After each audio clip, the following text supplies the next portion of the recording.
Breaking news tonight. The Seattle and King County Health Department announced an investigation has confirmed a case of measles in a King County resident.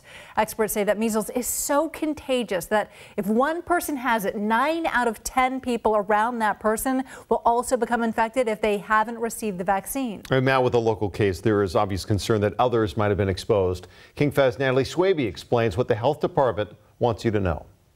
A measles investigation in King County. The warning went out this afternoon, and by tonight, the suspected case was confirmed. A local man in his 50s who acquired measles has since recovered. What the health department does not know is where the man became infected, but he had recently traveled to Vancouver, Washington, where a measles outbreak is occurring with at least 23 confirmed cases. At Harborview Medical Center, one person has been paying close attention. I was just wondering when it was going to hit us. Dr. John Lynch is the medical director for infection prevention and control. He says measles is one of the most contagious infections. You start developing usually a fever, pretty high fever, often a cough, a runny nose, what we call coryza, and conjunctivitis or red eyes. And that cough and that runny nose are all full of the measles virus. And as you cough, you're spreading it to others, and you're also spreading it to the environment. The virus can linger in the air for up to 2 hours after the infected person leaves. Before the King County man was diagnosed, he was in several public places. The health department is releasing the list of locations and times when others might have been exposed.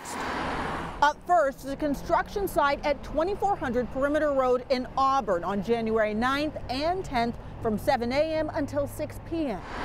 Also on the 10th, he was here at Kent Lake High School for a basketball game. The possible exposure time is from 6:30 p.m. to 10:30 p.m. On the 11th, the Auburn construction site again, this time from 7 a.m. until 2 p.m. On the evening of the 12th, he was back here for another basketball game at Kent Lake High School. Again, the focus time was from 6:30 to 10:30. Then on January 14th, Covington Urgent Care from 9:55 a.m. until 12:45 p.m. 2 days later on the 16th from 10 a.m. to 12:15 p.m. at Multicare Covington Hospital Emergency Department.